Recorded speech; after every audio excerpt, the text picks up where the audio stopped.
Good evening. It's good to see everybody. Who's tired? Are you tired? Nobody's tired. Not even a single teenager in the house is tired. That's a first. Got some parents who are tired.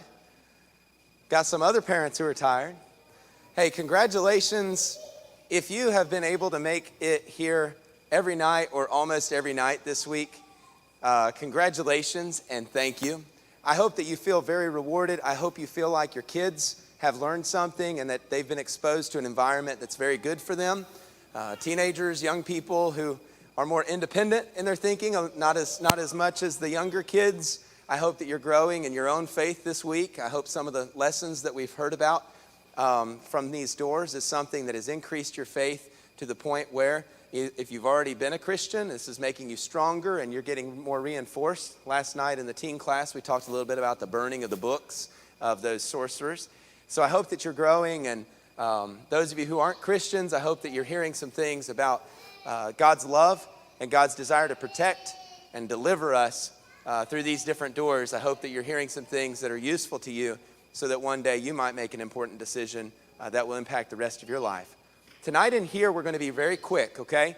We're only going to be in here for about 5 minutes, and then we're going to go to our classes because at the end of class, teachers at 7:40, we're going to come in here at 7:40, and we're going to wrap up with some awards for those who've had perfect attendance and those who've brought a friend.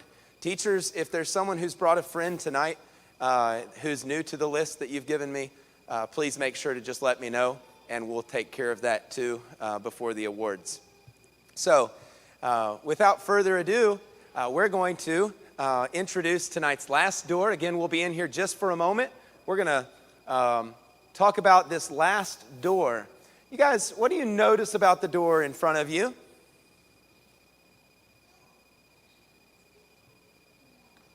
Anybody? What? Yes. Okay, say it again. Blood on the door. Thank you. Yes, I could repeat it, but it comes from your mouth better than mine. Blood on the doorposts. Do you guys see the blood on the doorpost? All right. Tonight you're going to find out a little bit more about that blood, but hey, why talk to me about the blood on the doorpost? I mean, there's somebody far greater than I am who knows a lot about the blood on the doorpost. Do you see anybody in the room who might know a little bit about the blood on the doorpost? Is there anybody around? You notice anybody? What are you guys looking at? Kelly Dees does know a little bit about the blood on the doorpost. And baby Tegan, she probably does. I mean, they're good parents, but I don't know if she can tell it to us. Oh, there is a, excuse me, sir. Who are you? Moses. Moses. And Moses, what is this? It's my staff. All right. Is this the same one that you used to help part the Red Sea? Yes. All right, Moses. So, Moses, could you tell us a little bit about this blood that's up on this doorpost and why it's here? I'm going to come around to this side. The blood had to be posted on the side two post and up on the upper post, so that the destroyer would pass over the homes to save those firstborn on the inside. So God was saving the Israelites, firstborn, yes, by the blood on the doorpost. Yes. And by saving, we mean like God is not going to punish them or kill them, right? Right. Right. So they would have to stay there all night long and wait for the destroyer to go through and to kill all the firstborn of who then? If not the Israelites, if they were safe inside the house, then who was he punishing? Egyptians. The Egyptians, because how many plagues had there been? Does anybody know? Can you beat Moses? How many plagues came before the one that was the death of the firstborn? Anybody? How many came before this one? 9. 9. Excellent job. It's Riley, right? Well done, Riley. All right. Wait, I want to make sure. Was she right? Yes. All right, very good. And so after they leave their homes, now it's time to go do what, Moses? Obtain the promised land. It's promised land time, all right? So tonight, as soon as we're done singing the next 2 songs, it's going to be time for us to come out of our house, through one of these doors that we're pretending is the door of our house, that one over there, and we're going to be on our way to Bible class. All right? Thank you, Moses. Jesus loves me, this I know, for the Bible tells me so. Little ones to him belong. They are weak, but he is strong. Yes, Jesus loves me. Yes, Jesus loves me. Yes, Jesus loves me. The Bible tells me so. All right, Vacation Bible School ends, and we have these fun songs that we sing in here, but they're not songs we always sing in our worship service. We're going to sing one that you'd sing on a Sunday morning or a Sunday night at our worship service. And young people, I hope you love singing songs at church, right? These songs are fun in our Bible classes, but the songs that we worship with are even greater, okay? So we're going to sing There's Power in the Blood. Are you ready? We'll just sing the first verse. Would you be free from the burden of sin? There's power in the blood, power in the blood. Would you or evil a victory win? There's wonderful power in the blood. There is power, power, wonder-working power of the Lamb. There is power, power, wonder-working power in the precious blood of the Lamb. All right, I'll see you guys back in here at 7:40. Cradle roll and 2s and 3s. You're dismissed. In just a little while. Good question.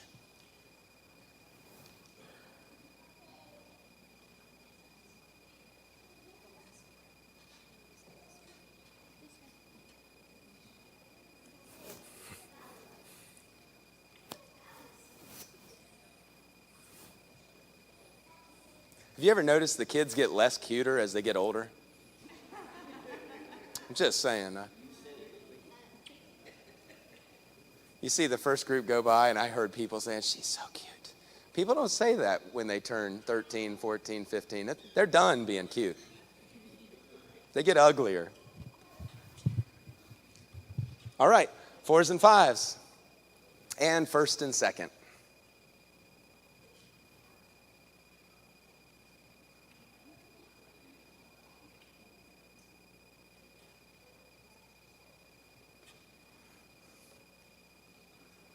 Kendall, thank you for the announcement. I'll share it with the teen class and not this group. All right, 4s, 5, 1st, 2nd, 3rd and 4th, and 5th and 6th.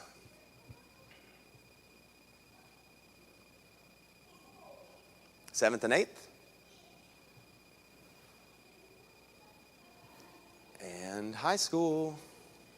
Mr. Eric, Mr. Brody. Brody, you might help. I sent you a text earlier just to jot down perfect attendance and, oh, gotcha, okay.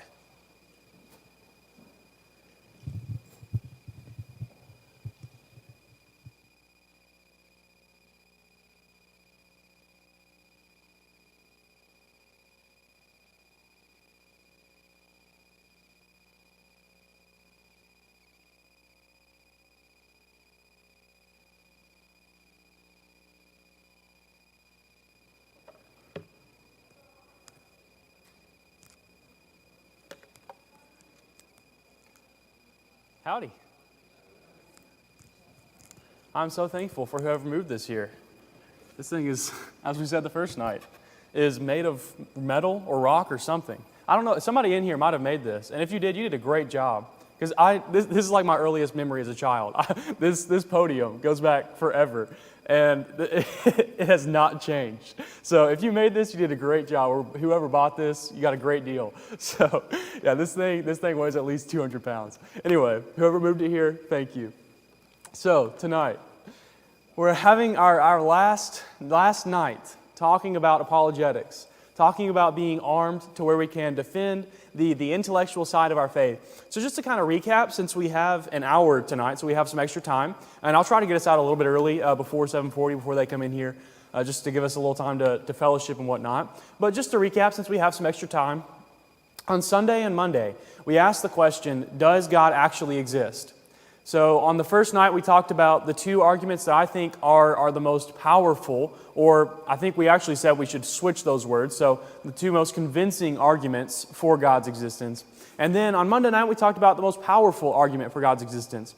So that for me was studying the existence of God is one of my favorite things. So that, for me, those 2 nights were fun. Now, then we moved on to Tuesday, and we started kind of hitting home more, hopefully, for us, and things that are really important with our friends and stuff. Talking about whether or not the Bible really is from God. And talking about, I think it was 6 reasons that we gave, 6 logical reasons why the Bible is inspired, why it is from God. And then, last night and tonight, we're talking about the resurrection.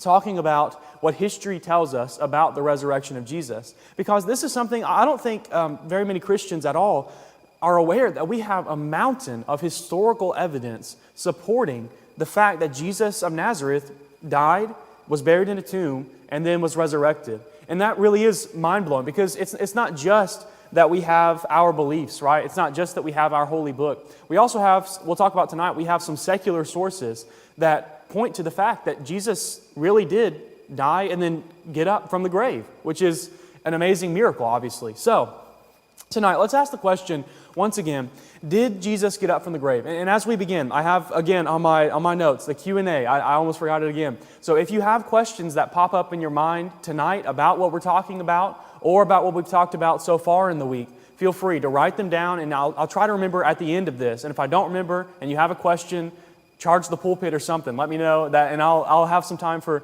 Q&A if we have any questions. So if you have anything to come to mind, write it down, and I'll try to ask at the end or toward the end 4 questions about anything we've talked about this week, or anything I guess that you're curious about that I might could give an answer to. So, without further ado, let's talk about the resurrection.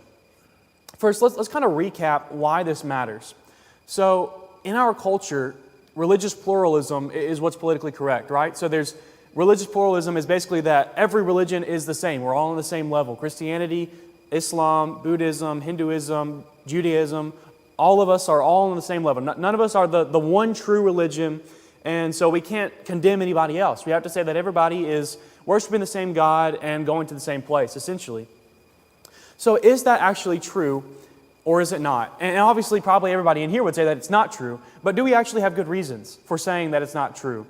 And I would argue that the resurrection of Jesus is the main reason why Christianity really is, like evidentially speaking, like historically speaking, really is the one true religion. Christianity is the religion that is true, and the resurrection is the reason why. So that's why this is so important, because this is what differentiates us from every other religion on earth. So if we have historical, real evidence that Jesus died and got up from the grave, then that changes everything. So last night, we mentioned this verse. This verse is really the Bible verse that gives us the authority for what I was just talking about. Acts 17:30 and 31, truly these times of ignorance God overlooked, but now commands all men everywhere to repent. Now notice that the basis that he gives for this. Repent because he has appointed a day on which he would judge the world in righteousness by the man whom he has ordained. So Paul says, I think this is Paul speaking, he says, repent. Why? Because there's a judgment day coming. And what's the basis that we have for believing that there is a judgment day coming? Well, because he ordained this man. And he gave assurance, he gave evidence to us of the fact that he ordained this man who will judge us on that day, therefore repent, by raising him from the dead. So the resurrection, not only is it like intellectual assurance of the judgment day, not only is it intellectual assurance of our faith, but it's actually the evidence that God gave to us that this man, Jesus of Nazareth, really is who he claimed to be, right? Because we said last night that he didn't claim to just be a Jewish rabbi. He didn't just claim to be a prophet. He didn't just claim to be a holy man. He claimed to be the Son of God. He claimed to be the Jewish Messiah. And he claimed to be the prophet whom Moses and Daniel prophesied about in the Old Testament. Not any old prophet, but the prophet. So when God raised that man from the dead, the man who made those claims, he validated those claims. He put his stamp of approval on those claims. And he said, yeah, they're true. He's God. So that's what differentiates Christianity from everything else. So this is the first fact. Remember, we're going through the 4 facts. We're not approaching the Bible as we would normally approach it. We're not assuming that it's inspired or that it's holy or that it's reliable. We're just approaching it like any other ancient historical document, because if the Bible is nothing else, it is that. It is a collection of ancient historical documents, which we know came from the very first century AD. So we're approaching it that way, not assuming that it's inspired, and taking the lowest common denominator, taking these facts that every scholar, not Christian scholars, just every historical scholar would agree are true, and then bringing them to the conclusion that hopefully we can say that Jesus really did rise from the dead. That's the most reasonable conclusion. So the first fact, after his crucifixion, Jesus was buried in a tomb by a member of the Jewish Sanhedrin named Joseph of Arimathea. Now, why is that important? Remember we said it's because the tomb is in Jerusalem. And where did the Christian movement start but in Jerusalem? So if you're Peter, if you're one of the apostles and you're trying to start this fake movement, you know where the literal worst place to start it is? It's in the very city where this resurrection didn't happen. So if he's starting it in this city, that means something. It means that at least he's confident that he can start it here, and nobody's going to point to the grave and say, hey, the body is still in there. So it means something. This means something pretty important, that he was buried, historically speaking, he was buried in this tomb. Second fact, on the Sunday morning following his crucifixion, Jesus' tomb was found empty by a group of his women followers. So this is where we left off last night, talking about this second fact. And we talked some about this. I think this was the third or fourth piece of evidence that we gave for it. The first piece of evidence on the screen, that the women's testimony was less trustworthy in that culture than that of men in the first century Palestine. So that counts in favor of the women's role in the discovery of the empty tomb. Because, like we said, if you're making up this fake movement, if you're making up this fake resurrection and trying to start this movement, then you're not going to have women as your main sources. Because in that culture, in that time, they weren't respected. They weren't allowed to testify in court. So you wouldn't have them be your testimony for this resurrection. So that's another reason, or that's one of the reasons why we can say historically that it was found by a group of his women followers. Now, let's talk about this last piece of evidence that points to that conclusion, that it was found by these women. So the earliest Jewish allegation, and that is that the disciples had stolen Jesus' body, shows that the body was, in fact, missing from the tomb. So obviously we have to have this piece, right? We have to say that historically the body was not in the tomb. Because if we don't have that piece of evidence, we really don't have much to go off. So turn to Matthew 28, and let's read the biblical account of what we're talking about. Matthew chapter 28, beginning in verse 11 is where we're going to read. But this piece of evidence helps validate our second fact. And while you're turning there, I want to talk about some of the security measures that are put in place to make sure that Jesus doesn't walk out of his tomb, or to make sure that nobody comes and steals the body of Jesus. So first, he was placed in a rock tomb with one entrance. There's no way out. There's no back door. There's no escape hatch. So he's in this rock tomb, and us normal people, we're not going through rock, so we're going through the one entrance if we're getting out of there, or if somebody's coming in. So he's in a rock tomb with one entrance or exit. Also, they rolled a stone which would have weighed 1.5 to 2 tons into place over the door. So what it would have been like is say this is the entrance to the tomb. They would have this boulder up on kind of an elevated plane here, and then they would roll it down into kind of a groove in the ground. So they're rolling this 2-ton boulder into this groove down in the ground, and it's manning the entrance of this cave. So if you're trying to get in there or get out of there, you've got this 2-ton boulder in your way. So that's going to be a problem, especially because it's also down into the earth now that they've rolled it in there. Third piece of security that they put there is a seal around the entrance. So this seal was a soft, moldable, clay-like substance, and they would put it around the rock, put it in like obviously there probably would be some separation between the cave that Jesus has put in and the rock that's rolled in front. So they put this seal around the open part just to clear that up, and they would put the Roman insignia on this seal. So it has the seal of Rome on it. Now what does that mean? It means that if you touch it, you die, because you don't mess with Rome. Rome does not like to be messed with. Rome is the world empire, and they've gotten there because they're ruthless. So if you touch this seal and you're caught, just like that, you're dead, because the next security measure is you've got a whole bunch of guards. You got a whole bunch of Roman soldiers stationed around this.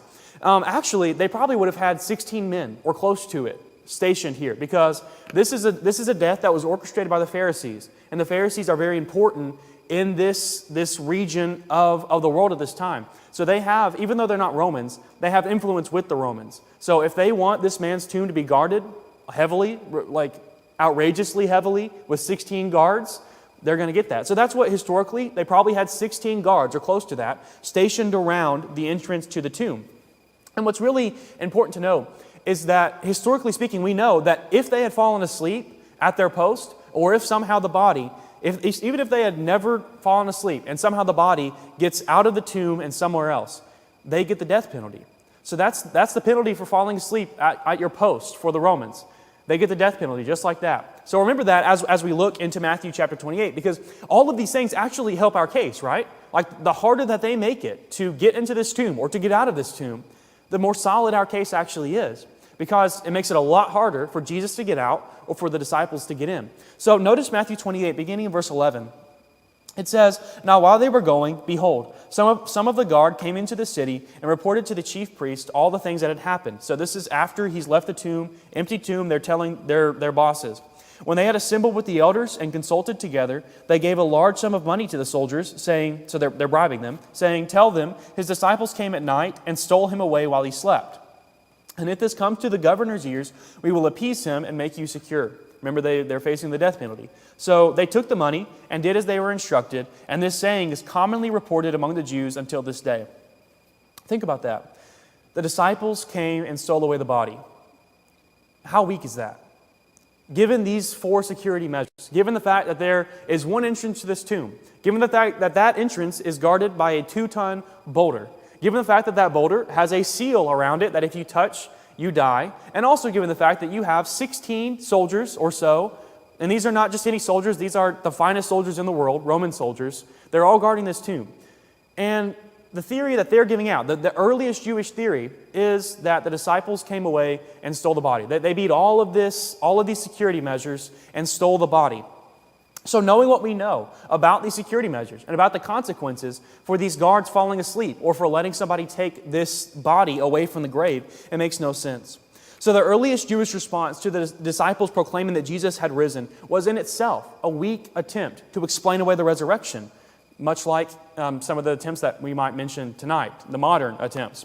So from this, we have evidence for the empty tomb that comes from the absolute top shelf, because this is an evidence from the friends of Jesus or from the disciples of Jesus. These are the enemies of Jesus trying to come up with this really weak explanation for where the body is. So this is evidence from the top shelf because this is the enemies and it's an incredibly weak explanation.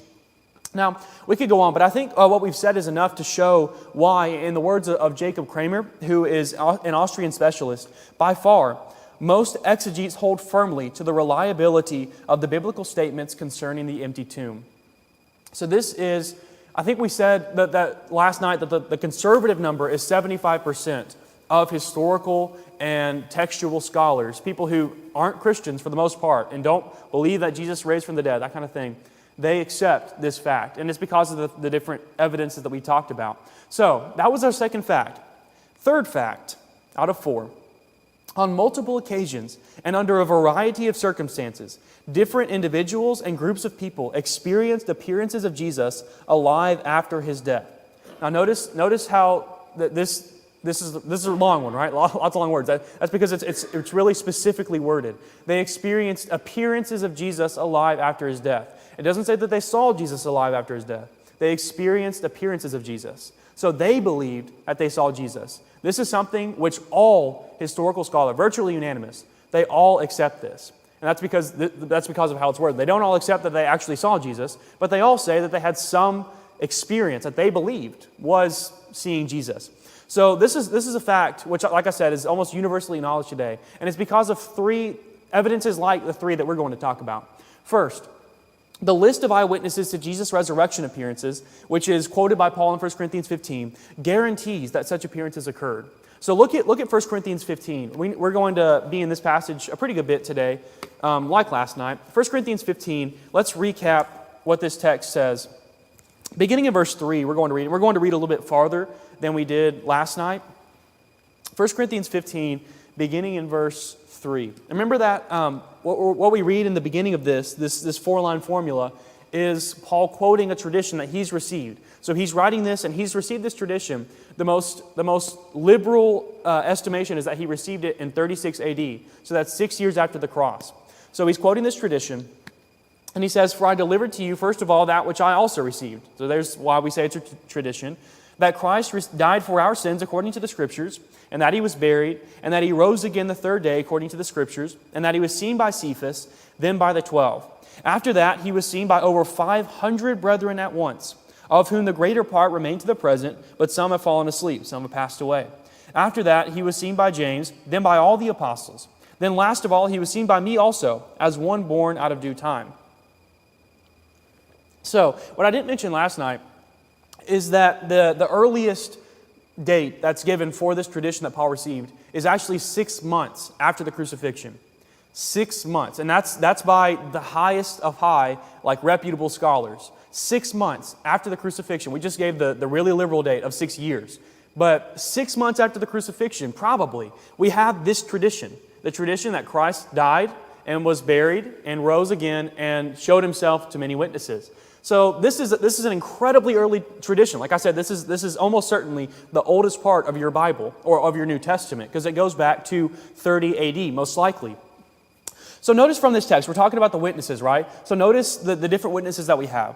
We have Cephas, we have Peter, that's the Aramaic word for Peter. We have the 12 apostles.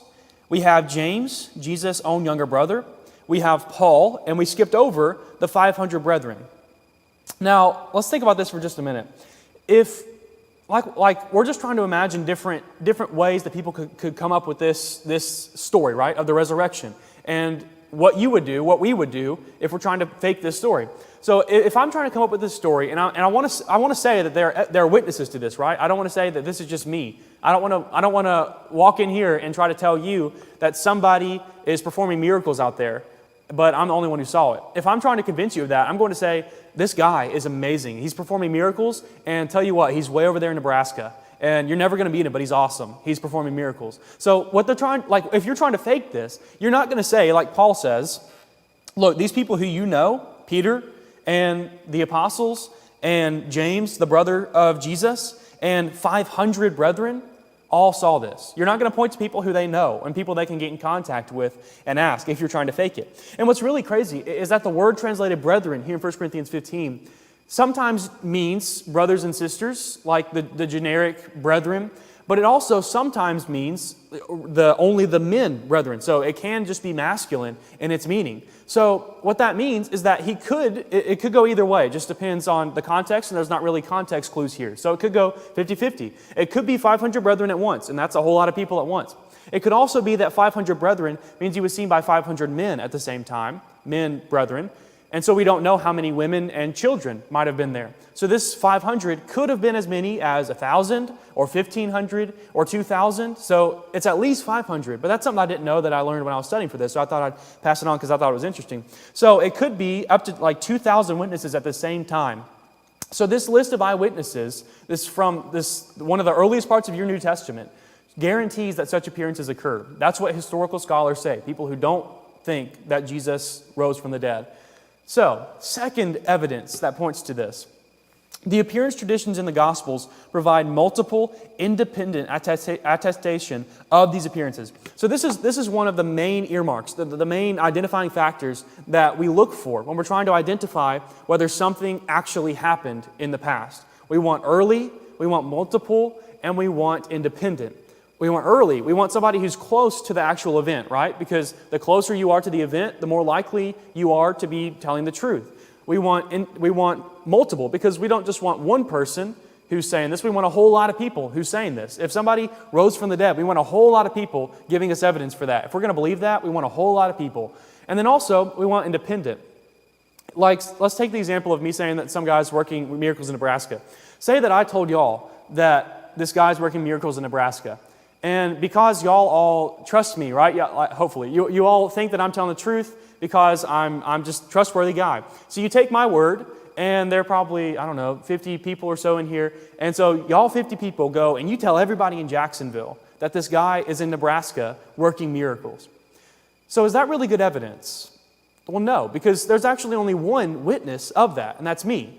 And then y'all are just 50 people who are taking my word for it and showing it. So we want independent witnesses. We don't want witnesses who are like everybody's relying on the word of one guy. We want a whole lot of people who saw this, right? So that's what we have here. We have early, we have people close to the actual event. We have independent. There are people who, like these are people who all saw Jesus. It's not they're all relying on Paul's word. They all saw Jesus. And then we also want multiple. We want a whole lot of people. So we have all three of those things here. For example, and we're going to go through just really quick the different resurrection appearances of Jesus. Just list them off. So if you're taking notes, I'm going to go as slow as I can, hope, and to make it not super slow for everybody. But if you're taking notes, hopefully you'll be able to get these down.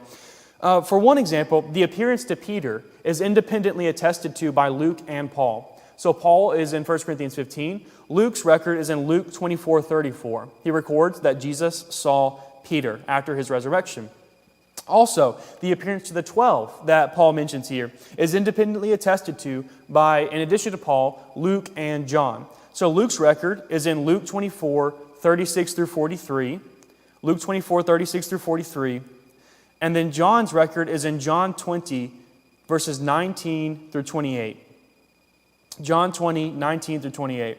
And if I'm going too fast and you really want to get the references down, just raise your hand and I'll read them back. Also, we have independent witnesses to the Galilean appearances in Mark, Matthew, Luke, and John. So all four of the gospel writers. Mark, Matthew, Luke, and John. These are the Galilean appearances. Mark's is in Mark 16, 12 through 14. Mark 16, 12 through 14. Matthew's is Matthew 28, 16 through 17. Matthew 28, 16 through 17. Luke's is in Luke 24, 30 and 31. Luke 24, 30 and 31. And then John's is in John 21, verses 1 and 2. John 21, 1 and 2. And then also verse 14. If you notice that most of these are coming out of the same chapters, the last chapters in the gospel, so you can hopefully kind of take a shortcut to that. We also have independent traditions of Jesus appearing to the women in Matthew and John, what we were just talking about. We have independent traditions of that. Matthew 28 and verse 9, he appears to the women, and the women testify of that. And then John 20, verses 14 through 16. So Matthew 28, 9, and John 20, verses 14 through 16. So we have all of these witnesses. The appearance traditions in the gospel provide multiple independent attestation or testimony of these appearances. So there's a whole lot of people who saw Jesus, and a whole lot of people are recording that a whole lot of people saw Jesus. So that's what we want. If we're going to claim that this happened, we want a whole lot of evidence.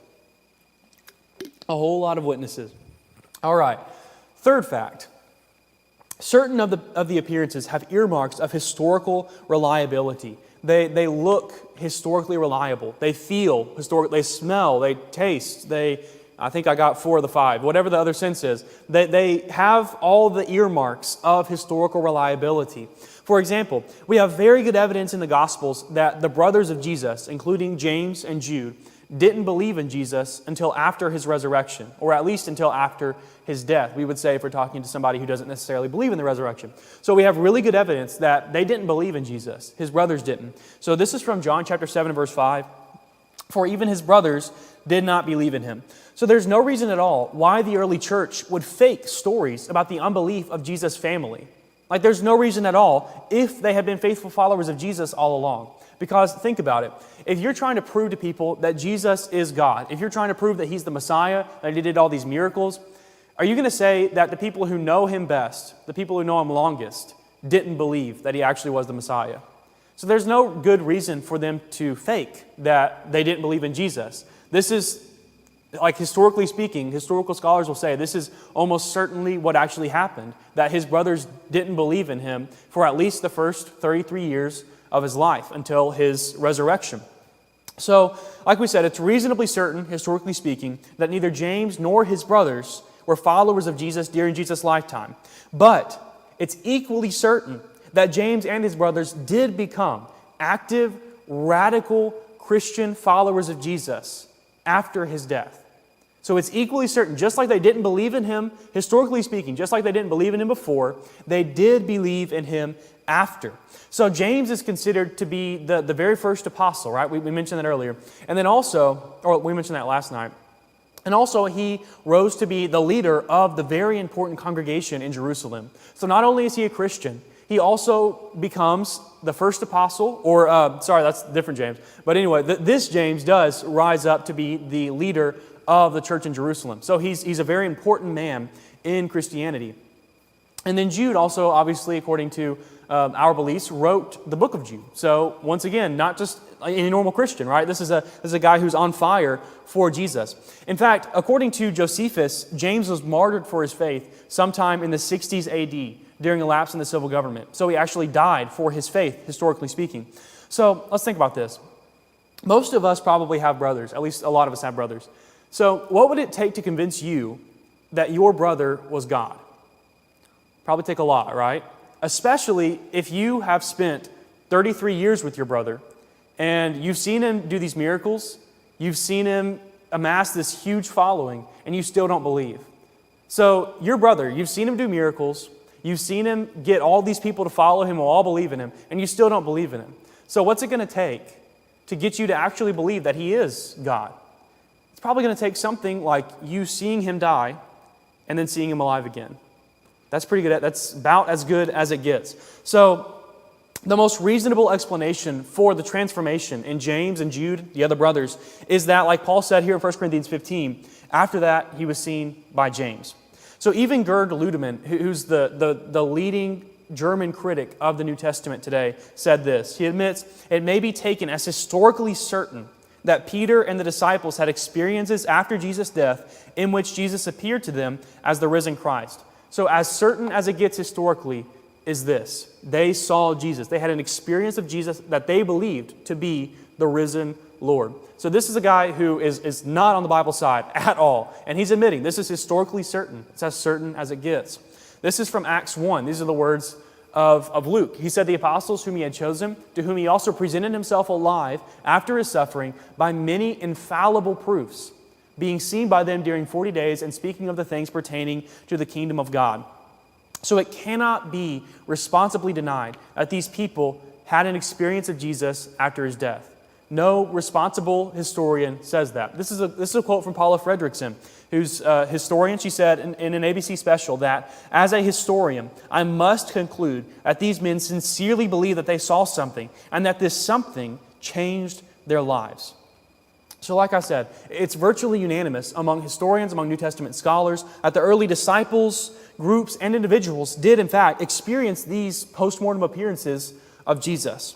So given this second fact, that they witnessed this, the question probably comes to your mind, because it comes to mind, what if they all lied? So what if they all saw Jesus? And because they want this to be true, they all get together and they all lie. It's at least possible, given the information that we talked about so far. So let's talk about our fourth fact, because that has something to do with that question. Did they lie? The original disciples believed that Jesus was risen from the dead, despite their having every reason not to believe. That might sound weird, because these are his disciples, so of course they want to believe. But let's think about this for just a minute. Think about the situation that the disciples were faced with immediately following the death of Jesus. Think about this first, the first piece of evidence.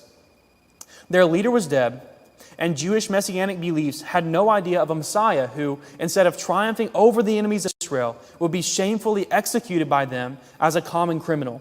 The Messiah was supposed to throw off the Jews' enemies. He was supposed to get rid of them. In this case, that meant Rome. They had waited for this guy for hundreds, if not thousands of years. They had anticipated this Messiah. And they believed that he was going to be this great military leader, that he was going to come in and he was going to throw off the oppressors of the Jews. Because the Jews, when we read through the Old Testament, if you know anything about the Jews, you know that historically they've been in bondage, they've been captives. So they've endured this for so many years. And they had these prophecies of this Messiah who's going to come and he's going to change everything.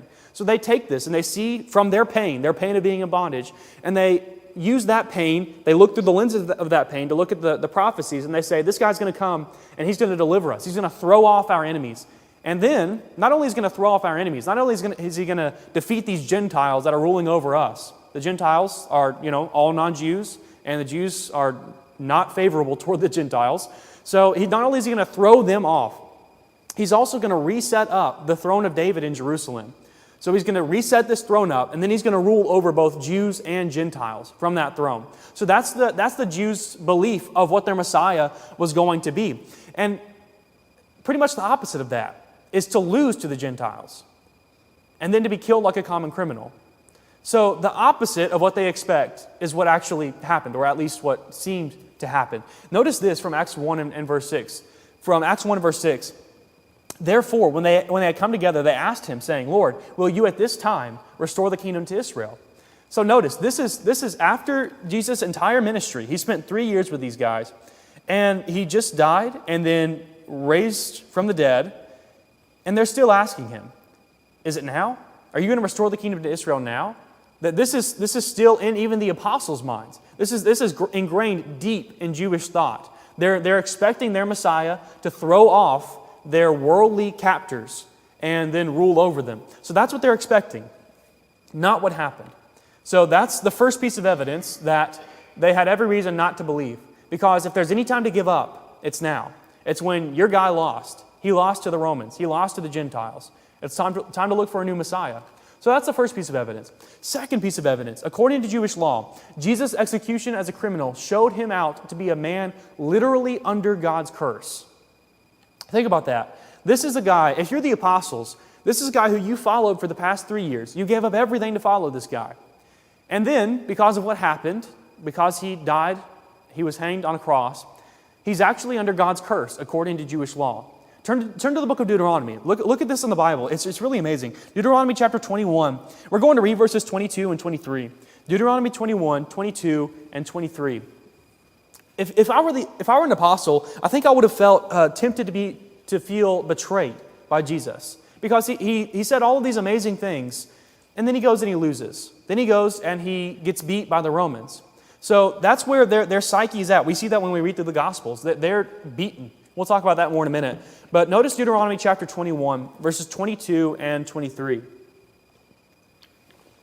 If a man has committed a sin deserving of death, and he is put to death, and you hang him on a tree, his body shall not remain overnight on the tree, but you shall surely bury him that day, so that you do not defile the land which the Lord your God is giving you as an inheritance. For he, notice this last part, for he who is hanged is accursed of God. So the catastrophe of the crucifixion for these early disciples was not just that Jesus, their master, their friend, their Lord, it's not just that he died. It's that he died on a tree. It's that he died according to this method that the Jewish law deemed as being accursed by God. So what this showed in their mind, from their Jewish law perspective, is that the Jewish leadership, the high priests, the scribes, the Pharisees, these people who hunted down Jesus and bothered him at every turn, that they were right all along. Because this guy's accursed by God now. He died on a tree. He can't be our Messiah. This is our law, and it says that if you die on a tree, if you hang from a tree, you're cursed. So if God is going to let his son, his supposed son, die on this tree, then he must be accursed. He can't be the actual Messiah. So this showed that the disciple, that the man the disciples had been following was a heretic, a man literally cursed by God from their perspective, right? From the Jewish perspective, based on the Jewish law. So we're just giving reasons why they would have had every reason not to believe. They would have every reason not to keep going with this Jesus is the Messiah narrative. So let's talk about, I had it on the screen. Thanks for turning anyway. But let's look at the third evidence. Jewish beliefs about the afterlife did not include anyone's rising from the dead to glory and immortality before the general resurrection of the dead at the end of the world. So we have the general resurrection of everyone at the end of the world, right? That's what we believe in. We believe at the end of the world, everybody who's passed on is going to rise up, and everybody who hasn't passed on yet is going to join them at the judgment day. So the Jews believed in basically the same thing. They believed at the end of the world, there's this general resurrection. But there was a problem with this idea of Jesus being raised to glory and immortality, because that wasn't in the Jewish thought process. That wasn't thought of as a possibility. To Jews, if they even believed in the resurrection at all, because like the Sadducees didn't believe that the dead would rise again, but if they believed in the resurrection at all they believed in was in terms of the, other than the miracles in the Old Testament of people raising and then going on to live their lives like normal. So in terms of people being raised from the dead to glory and immortality, specifically to that wasn't anywhere in their thought process. To them, the only time that happened is at the general resurrection of the dead at the very end of the world. So when they were confronted with Jesus' crucifixion, the most of the disciples could do was to try to preserve that shrine, to keep his bones there until that general resurrection at the end of the world. Just keep those bones in that grave. Because that's when he would be reunited with all the righteous dead of Israel, and they would reunite in God's kingdom. So that's the Jewish belief. But they didn't do that. They didn't try to protect his grave. They had no reason to. They had apparently given up from what we read about in the gospel accounts, which we'll talk about in just a minute. So that's another piece of evidence. Another one, the original disciples, and to me this is the strongest one, and it's the last one. The original disciples were willing to die for their faith. Lies breed cowards, not heroes, right? Lies don't breed heroes, they breed cowards. A whole lot of people have died for lies, but not because they thought they were lies. They died for them because they thought they were the truth. Like on 9/11, when the terrorists flew those planes into the World Trade Center, the Empire State Building, did they actually believe that they were dying for a lie? Well, no. They believed that it was the truth. That's why they died, because they thought they were dying for the one true religion. They actually died for a lie, but they believed it was the truth. And that pattern is seen over and over and over again throughout the history of man. People will die for things that they don't know are lies. Like, you don't have Muhammad, and you don't have Joseph Smith, you don't have other leaders of false religions dying. Like, Muhammad would send his soldiers into battle because he's willing to send them into battle to die for his lie that he received things from God.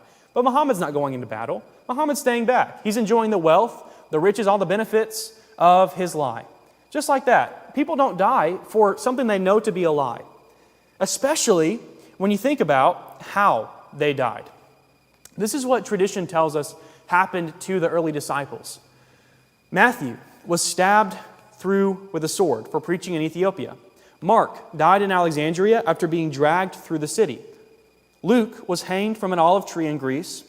Philip was hanged in Phrygia. James was beheaded in Jerusalem. Paul was beheaded in Rome. James the Less was thrown from the temple wall. So that's the wall that we read about in Matthew 4. It's really high, and he's thrown down from it. And then because he didn't die, they stone him to death. So they throw him from this huge wall. He doesn't die, so they stone him to death. They throw boulders at him. Barnabas was also stoned. Bartholomew was flayed alive. Now that means that he was skinned. He was skinned alive. All he had to do was say, "We made it up." You think he would have thought of that I'm sure they didn't make it quick, in the time that he was suffering. Think he would have thought to say, "Hey guys, actually we made it all up." Think he would have thought of that. So I'll leave that up there in case y'all are trying to write it down, and we'll talk for just a second. Even when Jesus was with them, when they had their captain, their commander, their leader, they were weak in faith. Remember over and over and over in the gospel accounts, "O ye of little faith." They were weak in faith, even when Jesus was with them. And then, at the crucifixion, what happened? Well, they all run, right? They're all scattered. Peter even goes so far as to deny that he even knows Jesus. And then after the crucifixion, when we find them in the Gospels, after the crucifixion, they're huddled in a room behind a locked door, just hiding out, camping out, right? Hiding out from the authorities, just taking cover. These are not the kind of people who you would expect to be these bold proclaimers of Jesus. These are not the kind of people you would expect to die because they preached a message that he preached after he died, unless they saw him raised again, especially when they died like this. More deaths. Andrew, he was hung on a cross. He was tied by ropes to a cross. This is what tradition tells us. He was tied by ropes to a cross and then left to die of exposure. So he's just left to die, left to the weather. Jude was shot to death with arrows. Doesn't sound very fun. Thomas was run through with a lance in India. Matthias was stoned and then beheaded. Peter was crucified upside down, just like Jesus had told him he would be in John 21. None of these are good ways to go, right? None of these are very fun ways to go. And a lot of them are really slow.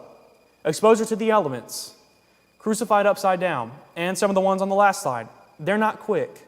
So if you had made this up, if I made this up and I'm hanging upside down, I have nails through me, and all my blood that's left is running to my head, I think I'm going to think to say, I made it up. I'm sorry. Because these guys are not old. Like, these guys are in the middle of their lives, in the prime of their lives, and they're dying because they're preaching this message. And not only that, so this is what tradition says. Some of these are not confirmed. So this is just what we believe happened to the different disciples that we're told historically that happened. But some of them aren't confirmed. But some of them are. So we know that Paul was beheaded. We know that Peter and James were martyrs. And if you notice that John was the only apostle not in this list, so he died on the Isle of Patmos. We read that letter from him, Revelation, when he was on Patmos. But you know what happened? So he died of old age. He was the only apostle that, as far as we know, that died of old age. But you know what happened before that? Not only was he in solitary confinement for the last who knows how long, he was also boiled alive. So that's what tradition tells us. So these are not quick ways to go, right? These are not fun things to happen. And not only that, not only were they willing to die for their faith, and not only did most of them die for their faith, but also when you read the gospel accounts and when you read through the accounts of history, they went back to places that they were stoned. They went back to places that they suffered incredible pain. Well, why? Why would they do that? Well, because there's a church that needs me, right? The reason I'm going back here is because I need to keep spreading this gospel. There's a message that I can't keep from spreading. So why would they do that if it was a lie? Why would they endure all this pain and be willing to die if it was a lie? Not a single one of these guys gave up preaching that Jesus rose from the dead. So nobody who reads through the pages of the New Testament, nobody who learns what these guys went through honestly believes that they lied. Nobody honestly argues for that. Like not non-Christians, not people who study this for a living, nobody claims that they lied, which seems like the most logical explanation to us, that they would just lie to get the benefits. But actually think about that. Can you imagine Peter? I was talking with Daniel Beck last night about this. Can you imagine Peter trying to recruit Paul to the cause? Because if we're saying that the resurrection's fake, Jesus isn't alive, then somebody had to recruit Paul other than Jesus to be a Christian. So let's just say it's Peter. Imagine Peter talking to Paul and saying hey, we have this great idea. We're going to fake that Jesus rose from the dead. So we have this awesome idea, Paul. And Paul, we're going to need you to become really important in Judaism. So when you flip, when you become a turncoat, then it's going to be really devastating to the people who hate Christianity. So on the surface, this seems like a great idea. So let's say that Paul says, all right, Peter, well, what are we doing this for? Peter says, well, for the benefits. It's great.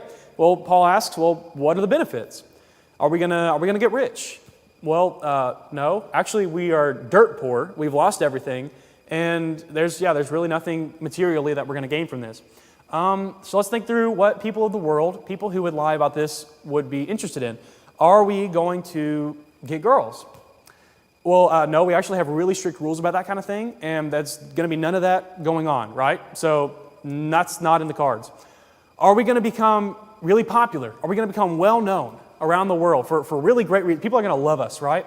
Actually, no, we're going to become hated around the world, and we're going to be killed really badly, probably, because of what we're teaching. So is that a really convincing sales pitch? Like, if you're Paul, you're just like, I'm in, let's do this. I mean, there's no good reason for them to fake this. They're willing to die for their faith. So for that reason alone, no modern scholar thinks that you can explain the resurrection just as a lie. And there are also a whole lot of other reasons, but that is the one that is easiest to talk about and is the easiest to understand. So Luke Johnson, who is a prominent New Testament critic from Emory University, he said, some sort of powerful transformative experience is required to generate the sort of movement earliest Christianity was. In other words, you need a launching pad to launch this kind of missile. Because think about what happened with Christianity. It's a movement unlike any other movement in the history of the world. One last thing as we talk about this fourth fact. This is a quote from Josephus, who we've talked about a few times. He was a Jew. He was a Roman historian. He was not a Christian in any way. He thought that Christianity was a weird sect of the Jews, just a weird part of Judaism. But he records history. So he says, at this time, there was a wise man. He lived in the first century. There was a wise man who was called Jesus, and his conduct was good, and he was known to be virtuous, and many people from among the Jews and other nations became his disciples. Well, that's pretty well known from history. Pilate condemned him to be crucified and die, and those who had become his disciples did not abandon his discipleship. They reported that he had appeared to them after his crucifixion and that he was alive. Wow. Accordingly, he was perhaps the Messiah concerning whom the prophets have recounted wonders. So notice in this quote that Josephus confirms the central facts of what we're talking about. He confirms that there's a guy who was named Jesus who was alive. He confirms that he was condemned to death by Pontius Pilate. He confirms that he died by crucifixion. And he confirms that the disciples believed that they saw him again after he died. So this is not a Christian. This is a guy who's not really friendly toward Christianity. And he's recounting all these facts. We also have other non-biblical witnesses. Remember, we're not even using the Bible as an inspired book, but we have other non-biblical witnesses. We have the Talmud, the Jewish Talmud, who mentions Jesus and talks about how he died. And we have other historians who talk about the same thing, people who hate Christianity, but they're recording what they know to be history. So, this isn't just like using the Bible to prove the Bible. Even though the Bible is our best witness, like not using it as an inspired book, not using it as a holy book, not using it as from God, it's still our best witness. Because the evidence for the Bible, that we know that it's from the first century, is incredibly powerful, like we talked about last night. So let's talk about this summary of our 4 facts. These are 4 facts, remember, that are agreed upon by the majority of New Testament scholars today who have written on the subject, in which any adequate historical hypothesis has to account for. So if we're trying to come up with an explanation for what happened at this time in history, at this point in history, at this place in history, it has to account for all of these facts. First, Jesus' body was buried by Joseph of Arimathea in a tomb in Jerusalem. His women followers discovered his empty tomb.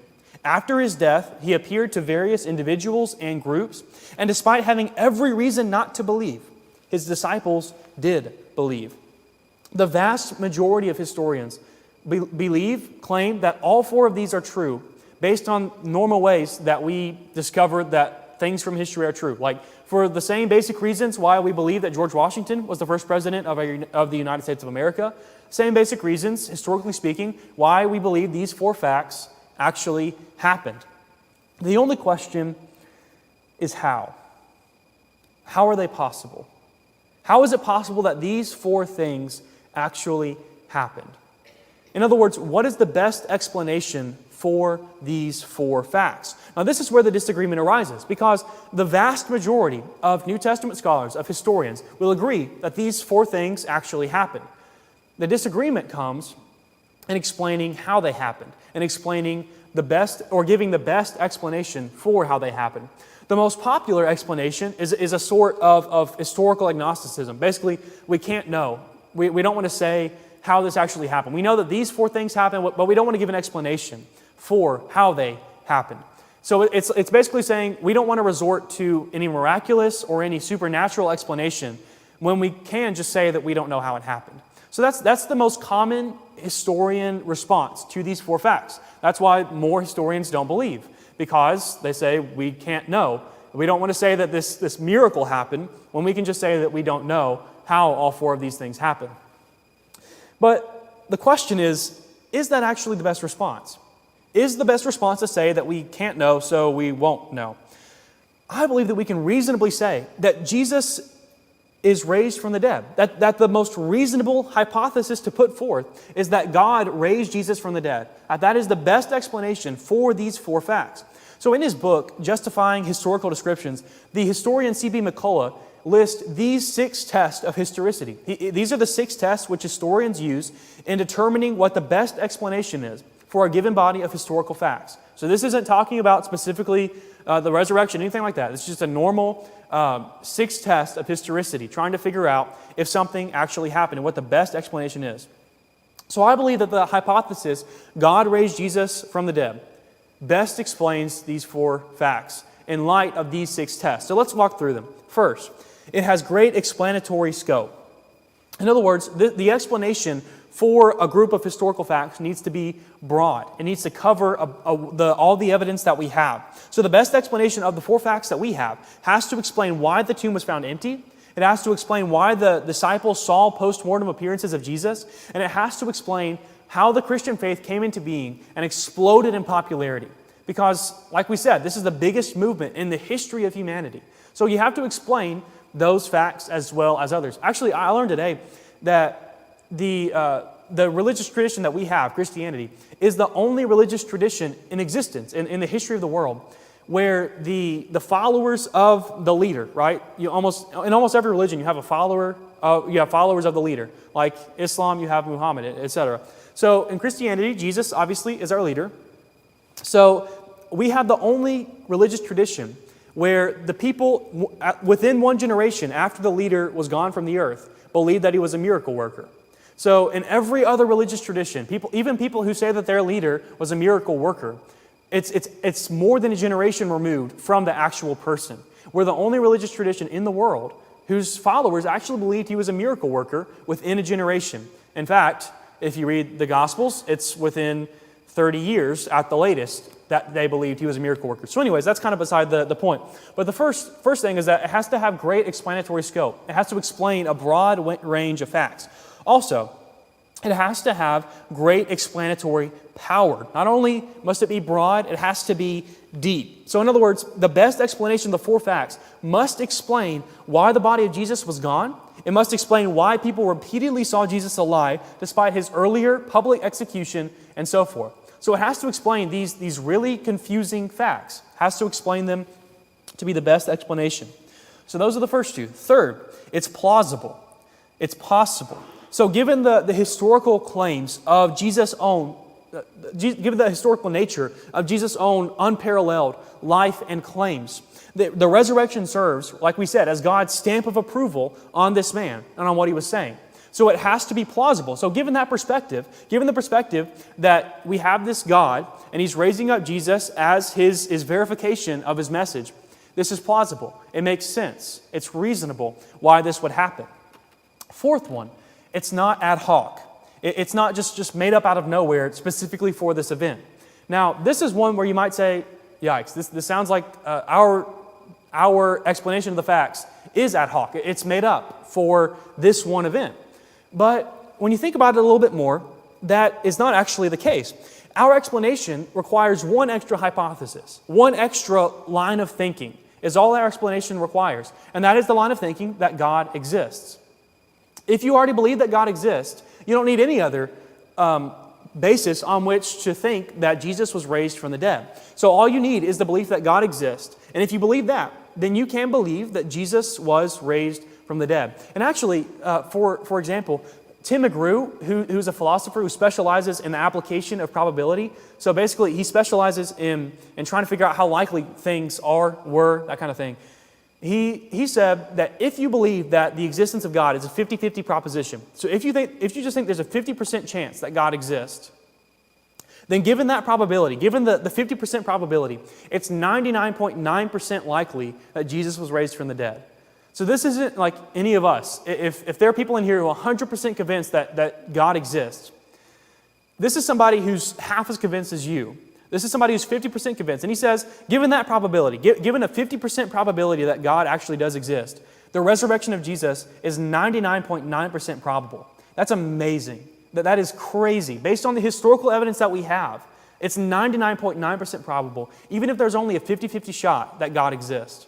That really is really mind-blowing. But anyways, that gives us reason to think that it's not ad hoc. It's not just made up for no reason, because it actually is probable. Also, it has to be in accord with accepted beliefs. It has to fit with what we already believe about other things. This is another one where you have to say, yikes, right? The resurrection, the supernatural resurrection of a man is not really in accordance with what we normally think about the world. But think about it a little bit more. The Christian explanation actually doesn't go against anything that we already believe. So we believe that when people die, they never come up by natural means, right? So that's not a thing that happens. They never come up by natural means. So this is actually a different thing. This is having the supernatural involved. So this is actually, it fits with our accepted beliefs, because our accepted beliefs have to do with the natural state of things, that naturally people don't come back from the dead. But supernaturally, they do. So it actually is in accordance with accepted beliefs. And then also, it has to far outstrip any of its rival hypotheses in meeting criteria 1 through 5. It has to be way better than any of those than any rival explanations in meeting the first 5 criterion. So, throughout history, people have offered several alternate explanations for the 4 facts that we talked about. You've probably heard about some of them. You have the hallucination theory, you have the swoon theory, you have a whole bunch of theories. They're called naturalistic theories because they're based on the belief that nothing supernatural happens. So they're trying to explain it by natural means. So there are a whole lot of naturalistic theories. The problem is that almost all of them have been almost universally rejected by modern scholarship.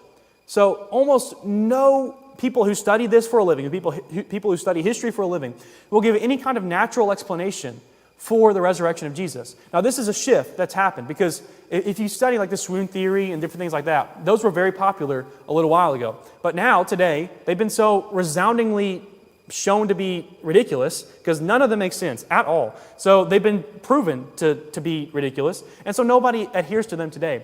The overwhelming response is that we just can't know what happened. So it far outstrips any of its rival hypotheses in meeting those first 5 criteria.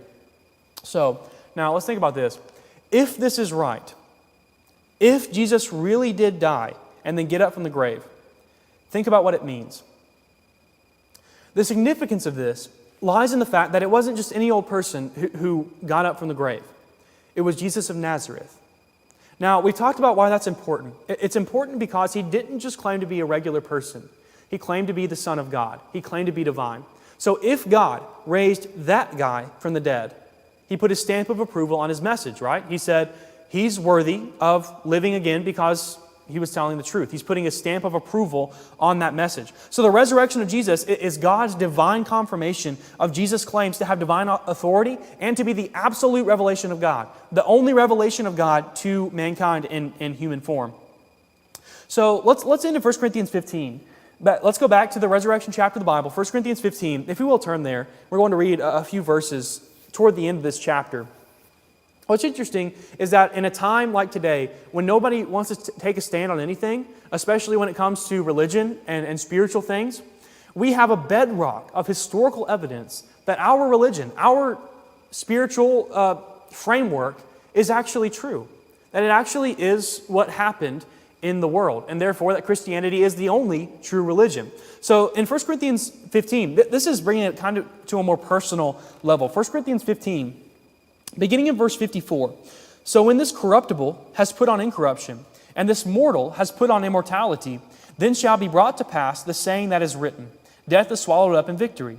O death, where is your sting? O Hades, where is your victory? The sting of death is sin, and the strength of sin is in the law. But thanks be to God, who gives us the victory through our Lord Jesus Christ. What is Paul doing here in this text? He's taunting death. Like if we're getting like a modern picture of this, he's getting up in death's face and he's taunting him. He's saying, look at the scoreboard. You lost. Loser, you lost.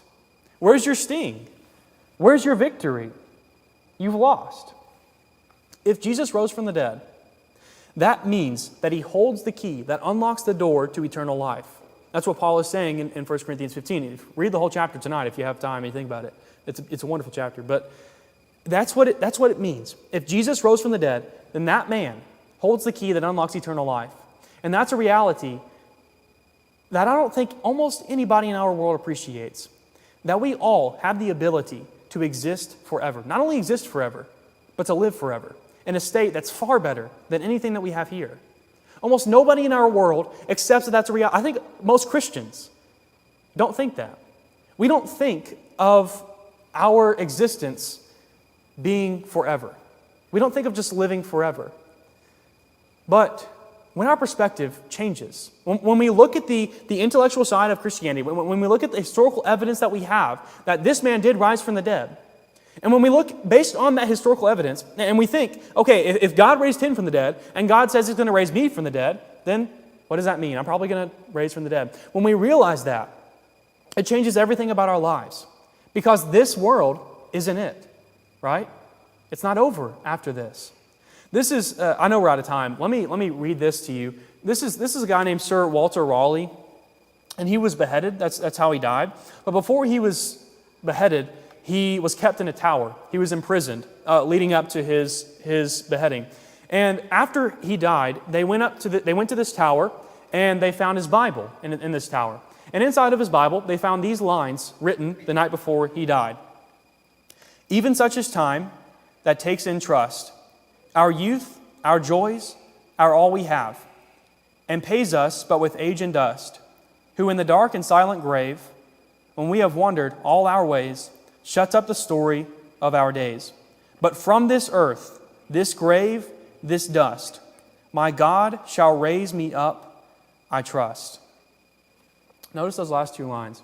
But from this earth, this grave, this dust, my God, this is a man who's about to die, and he knows it, shall raise me up, I trust. He had lost everything in the world, but he kept his faith. And that faith meant that he had a hope beyond the next day. It meant that the next day wasn't it for him. And it means the same thing for us. In Job 19, verse 25, Job said, I know that my Redeemer lives.